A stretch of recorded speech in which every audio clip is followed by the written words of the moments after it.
누가복음 22장. 유월절이라고 하는 무교절이 다가왔다. 그런데 대제사장들과 율법학자들은 예수를 없애버릴 방책을 찾고 있었다. 그들은 백성을 두려워하였다. 12 가운데 하나인 가룟이라는 유다에게 사탄이 들어갔다. 유다는 떠나가서 대제사장들과 성전 경비대장들과 더불어 어떻게 예수를 그들에게 넘겨줄지를 의논하였다. 그래서 그들은 기뻐하여 그에게 돈을 주겠다고 약조하였다. 유다는 동의하고 무리가 없을 때에 예수를 그들에게 넘겨주려고 기회를 노리고 있었다. 유월절 양을 잡아야 하는 무교절 날이 왔다. 예수께서 베드로와 요한을 보내시며 말씀하셨다. 가서 우리가 먹을 수 있게 유월절을 준비하여라. 그들이 예수께 말하였다. 어디에다 준비하기를 바라십니까? 예수께서 대답하셨다. 너희가 성 안으로 들어가면 물 한 동이를 메고 오는 사람을 만날 것이니 그가 들어가는 집으로 따라가거라. 그리고 그 집주인에게 말하기를 선생님께서 당신에게 말씀하시기를 내가 내 제자들과 함께 유월절 음식을 먹을 그 방이 어디에 있느냐고 하십니다 하여라. 그러면 그 사람은 자리를 깔아놓은 큰 다락방을 너희에게 보여줄 것이니 너희는 거기에다 준비를 하여라. 그들이 가서 보니 예수께서 말씀하신 그대로였다.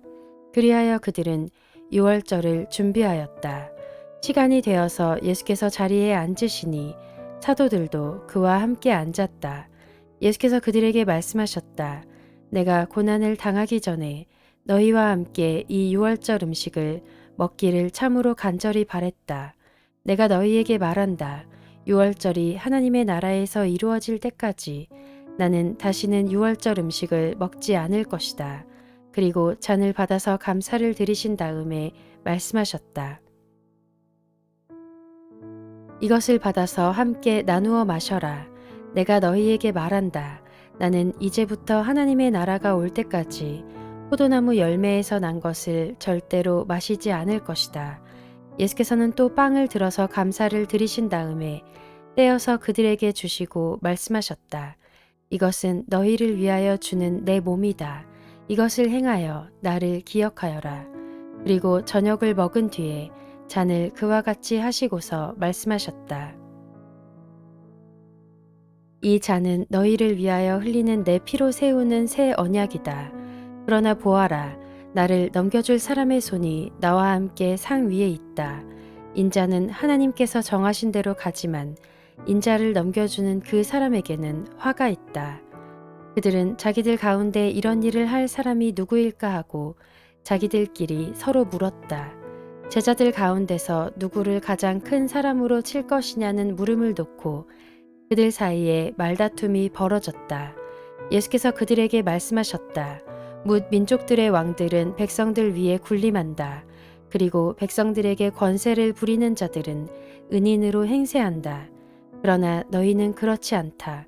너희 가운데서 가장 큰 사람은 가장 어린 사람과 같이 되어야 하고 또 다스리는 사람은 섬기는 사람과 같이 되어야 한다. 누가 더 높으냐? 밥상에 앉은 사람이냐? 시중 드는 사람이냐? 밥상에 앉은 사람이 아니냐? 그러나 나는 섬기는 사람으로 너희 가운데 있다. 너희는 내가 시련을 겪는 동안에 나와 함께한 사람들이다. 내 아버지께서 내게 왕권을 주신 것과 같이 나도 너희에게 왕권을 준다. 그리하여 너희가 내 나라에 들어와 내 밥상에서 먹고 마시게 하고 옥좌에 앉아서 이스라엘의 12지파를 심판하게 하겠다. 시몬아 시몬아 보아라.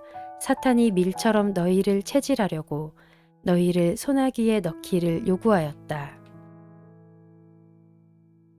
그러나 나는 내 믿음이 꺾이지 않도록 너를 위하여 기도하였다. 내가 다시 돌아올 때에는 내 형제를 굳세게 하여라. 베드로가 예수께 말하였다. 주님, 나는 감옥에도 죽는 자리에도 주님과 함께 갈 각오가 되어 있습니다. 그러나 예수께서 말씀하셨다. 베드로야, 내가 네게 말한다. 오늘 닭이 울기 전에 네가 3번 나를 모른다고 할 것이다. 예수께서 제자들에게 말씀하셨다. 내가 너희를 돈주머니와 자루와 신발이 없이 내보냈을 때에 너희에게 부족한 것이 있더냐? 그들이 대답하였다. 없었습니다. 예수께서 그들에게 말씀하셨다. 이제는 돈주머니가 있는 사람은 그것을 챙겨라. 또 자루도 그렇게 하여라. 그리고 칼이 없는 사람은 옷을 팔아서 칼을 사라. 내가 너희에게 말한다. 그는 무법자들과 한패로 몰렸다고 하는 이 성경 말씀이 내게서 반드시 이루어져야 한다. 과연 나에 관하여 기록한 일은 이루어지고 있다. 제자들이 예수께 말하였다. 주님 보십시오. 여기에 칼 2자루가 있습니다. 예수께서 그들에게 말씀하시기를 넉넉하다 하셨다. 예수께서 나가시어 늘 하시던 대로 올리브 산으로 가시니 제자들도 그를 따라갔다. 그곳에 이르러서 예수께서 제자들에게 말씀하시기를 시험에 빠지지 않도록 기도하여라 하신 뒤에 그들과 헤어져서 돌을 던져서 닿을 만한 거리에 가서 무릎을 꿇고 이렇게 기도하셨다. 아버지, 만일 아버지의 뜻이면 내게서 이 잔을 거두어 주십시오. 그러나 내 뜻대로 되게 하지 마시고 아버지의 뜻대로 되게 하여 주십시오. 그때 천사가 하늘로부터 그에게 나타나서 힘을 북돋우어 드렸다. 예수께서 고뇌에 차서 더욱 간절히 기도하시니 땀이 핏방울같이 되어서 땅에 떨어졌다. 기도를 마치고 일어나 제자들에게로 와서 보시니 그들이 슬픔에 지쳐서 잠들어 있었다. 그래서 그들에게 말씀하셨다. 왜들 자고 있느냐? 시험에 빠지지 않도록 일어나서 기도하여라. 예수께서 아직 말씀하시고 계실 때에 한 무리가 나타났다. 12 가운데 하나인 유다라는 사람이 그들의 앞장을 서서 왔다.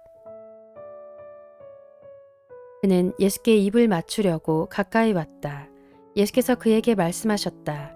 유다야, 너는 입맞춤으로 인자를 넘겨주려고 하느냐? 예수의 둘레에 있는 사람들이 사태를 보고서 말하였다. 주님, 우리가 칼을 쓸까요? 그 가운데 한 사람이 대제사장의 종의 오른쪽 귀를 쳐서 떨어뜨렸다. 예수께서 말씀하시기를 그만해 두어라 하시고 그 사람의 귀를 만져서 고쳐주셨다. 그런 다음에 자기를 잡으러 온 대제사장들과 성전 경비대장들과 장로들에게 말씀하셨다. 너희가 강도를 잡듯이 칼과 몽둥이를 들고 나왔느냐? 내가 날마다 성전에서 너희와 함께 있었으나 너희는 내게 손을 대지 않았다. 그러나 지금은 너희의 때요. 어둠의 권세가 판을 치는 때다. 그들은 예수를 붙잡아서 끌고 대제사장의 집으로 데리고 갔다. 그런데 베드로는 멀찍이 떨어져서 뒤따라갔다. 사람들이 뜰 한가운데 불을 피워놓고 둘러 앉아 있는데 베드로도 그들 가운데 끼어 앉아 있었다. 그때 한 하녀가 베드로가 불빛을 안고 앉아 있는 것을 보고 그를 빤히 노려보고 말하였다. 이 사람도 그와 함께 있었어요. 그러나 베드로는 그것을 부인하여 이렇게 말하였다. 여보시오, 나는 그를 모르오. 조금 뒤에 다른 사람이 베드로를 보고서 말했다. 당신도 그들과 한패요. 그러나 베드로는 이 사람아, 나는 아니란 말이오 하고 말하였다. 그리고 1시간쯤 지났을 때에 또 다른 사람이 강경하게 주장하였다. 틀림없이 이 사람도 그와 함께 있었소. 이 사람은 갈릴리 사람이니까요. 그러나 베드로는 이렇게 말하였다. 여보시오, 나는 당신이 무슨 소리를 하는지 모르겠소. 베드로가 아직 말을 채 끝내기도 전에 곧 닭이 울었다. 주님께서 돌아서서 베드로를 똑바로 보셨다. 베드로는 주님께서 자기에게 오늘 닭이 울기 전에 내가 3번 나를 모른다고 할 것이다 하신 그 말씀이 생각났다. 그리하여 그는 바깥으로 나가서 비통하게 울었다. 예수를 지키는 사람들이 예수를 때리면서 모욕하였다. 또 그들은 예수의 눈을 가리고 말하였다. 너를 때린 사람이 누구인지 알아맞추어 보아라. 그들은 그 밖에도 온갖 말로 모욕하면서 예수에게 욕설을 퍼부었다. 날이 밝으니 백성의 장로회 곧 대제사장들과 율법학자들이 모여서 예수를 그들의 공의회로 끌고 가서 이렇게 말하였다. 그대가 그리스도이면 그렇다고 우리에게 말해 주시오. 예수께서 그들에게 말씀하셨다. 내가 그렇다고 여러분에게 말하더라도 여러분은 믿지 않을 것이요. 내가 물어보아도 여러분은 대답하지 않을 것이요. 그러나 이제부터 인자는 전능하신 하나님의 오른쪽에 앉게 될 것이요. 그러자 모두가 말하였다. 그러면 그대가 하나님의 아들이요. 예수께서 그들에게 말씀하셨다. 내가 그라고 여러분이 말하고 있어. 그러자 그들은 말하였다. 이제 우리에게 무슨 증언이 더 필요하겠소. 우리가 그의 입에서 나오는 말을 직접 들었으니 말이요.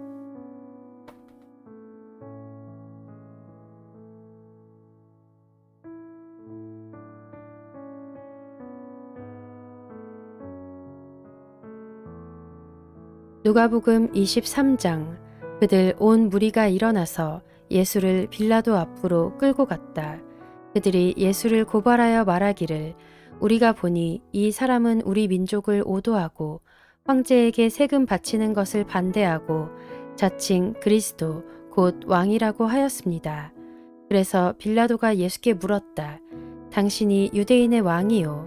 예수께서 빌라도에게 대답하셨다. 당신이 그렇게 말하고 있소. 빌라도가 대제사장들과 무리들에게 말하였다. 내가 보니 이 사람에게는 아무 죄도 없소.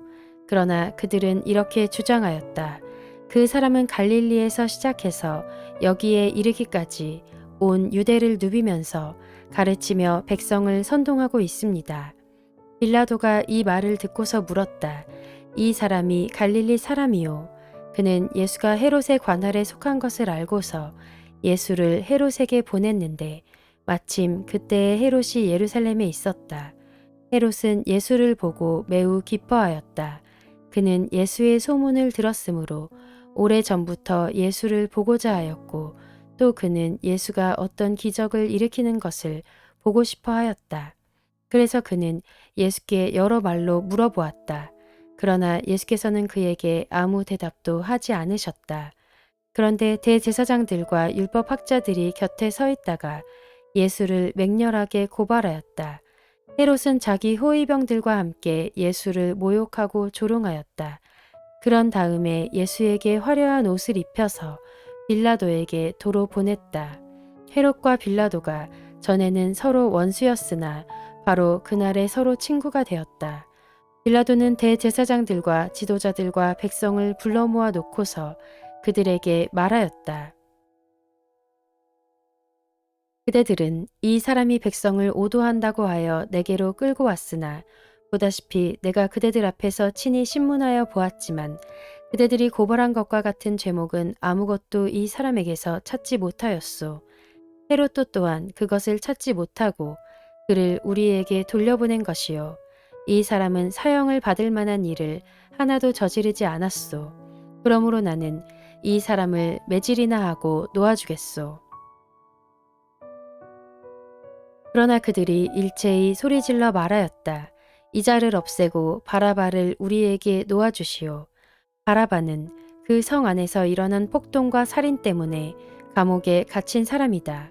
빌라도는 예수를 놓아주고자 하여 다시 그들에게 말하였다. 그러나 그들이 외쳤다. 그 자를 십자가에 못 박으시오. 십자가에 못 박으시오. 빌라도가 세 번째 그들에게 말하였다. 도대체 이 사람이 무슨 나쁜 일을 하였단 말이오. 나는 그에게서 사형에 처할 아무런 죄를 찾지 못하였소. 그러므로 나는 그를 매질이나 해서 놓아줄까 하오. 그러나 그들은 마구 우기면서 예수를 십자가에 못 박으라고 큰 소리로 요구하였다. 그래서 그들의 소리가 이겼다. 마침내 빌라도는 그들의 요구대로 하기로 결정하였다. 그래서 그는 폭동과 살인 때문에 감옥에 갇힌 자는 그들이 요구하는 대로 놓아주고 예수는 그들의 뜻대로 하게 넘겨주었다. 그들이 예수를 끌고 가다가 들에서 오는 시몬이라는 한 구레네 사람을 붙들어서 그에게 십자가를 지우고 예수의 뒤를 따라가게 하였다. 백성들과 여자들이 큰 무리를 이루어서 예수를 따라가고 있었는데 여자들은 예수를 생각하여 가슴을 치며 통곡하였다. 예수께서 여자들을 돌아다 보시고 말씀하셨다. 예루살렘의 딸들아, 나를 두고 울지 말고 너희와 너희 자녀를 두고 울어라. 보아라, 아이를 베지 못하는 여자와 아이를 낳아보지 못한 태와 젖을 먹여보지 못한 가슴이 복되다 하고 사람들이 말할 날이 올 것이다. 그때의 사람들이 산에다 대고 우리 위에 무너져 내려라 하며 언덕에다 대고 우리를 덮어버려라 하고 말할 것이다. 나무가 푸른 계절에도 사람들이 이렇게 하거든. 하물며 나무가 마른 계절에야 무슨 일이 벌어지겠느냐. 다른 죄수 두 사람도 예수와 함께 처형장으로 끌려갔다. 그들은 해골이라 하는 곳에 이르러서 거기서 예수를 십자가에 달고 그 죄수들도 그렇게 하였는데 한 사람은 그의 오른쪽에 한 사람은 그의 왼쪽에 달았다. 그때 예수께서 말씀하셨다. 아버지, 저 사람들을 용서하여 주십시오. 저 사람들은 자기네가 무슨 일을 하는지를 알지 못합니다. 그들은 제비를 뽑아서 예수의 옷을 나누어 가졌다. 백성은 서서 바라보고 있었고 지도자들은 비웃으며 말하였다. 이자가 남을 구원하였으니 정말 그가 택하심을 받은 분이라면 자기나 구원하라지. 병정들도 예수를 조롱하였는데 그들은 가까이 가서 그에게 신 포도주를 들이대면서 말하였다. 내가 유대인의 왕이라면 너나 구원하여 보아라. 예수의 머리 위에는 이는 유대인의 왕이다. 이렇게 쓴 죄패가 붙어 있었다. 예수와 함께 달려있는 죄수 가운데 하나도 그를 모독하며 말하였다. 너는 그리스도가 아니냐. 너와 우리를 구원하여라. 그러나 다른 하나는 그를 꾸짖으며 말하였다. 똑같은 처형을 받고 있는 주제에 너는 하나님이 두렵지도 않으냐. 우리야 우리가 저지른 일 때문에 그의 마땅한 벌을 받고 있으니 당연하지만 이분은 아무것도 잘못한 일이 없다. 그리고 나서 그는 예수께 말하였다. 예수님, 주님이 주님의 나라에 들어가실 때에 나를 기억해 주십시오. 예수께서 그에게 말씀하셨다. 내가 진정으로 내게 말한다. 너는 오늘 나와 함께 낙원에 있을 것이다. 어느덧 낮 12시쯤 되었는데 어둠이 온 땅을 덮어서 오후 3시까지 계속되었다. 해는 빛을 잃고 성전의 휘장은 한가운데가 찢어졌다. 예수께서 큰 소리로 부르짖어 말씀하셨다. 아버지, 내 영혼을 아버지 손에 맡깁니다. 이 말씀을 하시고 그는 숨을 거두셨다. 그런데 백부장은 그 일어난 일을 보고 하나님께 영광을 돌리며 말하였다. 이 사람은 참으로 의로운 사람이었다. 구경하러 모여든 무리도 그 일어난 일을 보고 모두 가슴을 치면서 돌아갔다. 예수를 아는 사람들과 갈릴리에서부터 예수를 따라다닌 여자들은 다 멀찍이 서서 이 일을 지켜보았다. 요셉이라는 사람이 있었는데 그는 공의회 의원이고 착하고 의로운 사람이었다. 이 사람은 의회의 결정과 처사에 찬성하지 않았다. 그는 유대 사람의 고을 아리마대 출신으로 하나님의 나라를 기다리는 사람이었다. 이 사람이 빌라도에게 가서 예수의 시신을 내어달라고 청하였다. 그는 시신을 십자가에서 내려서 삼배로 싼 다음에 바위를 파서 만든 무덤에다가 모셨다. 그 무덤은 아직 아무도 묻힌 적이 없는 것이었다. 그날은 준비일이고 안식일이 시작될 무렵이었다. 갈릴리에서부터 예수를 따라다닌 여자들이 뒤따라가서 그 무덤을 보고 또 그의 시신이 어떻게 안장되었는지를 살펴보았다. 그리고 그들은 집에 돌아가서 향료와 향유를 마련하였다. 여인들은 계명대로 안식일에 쉬었다.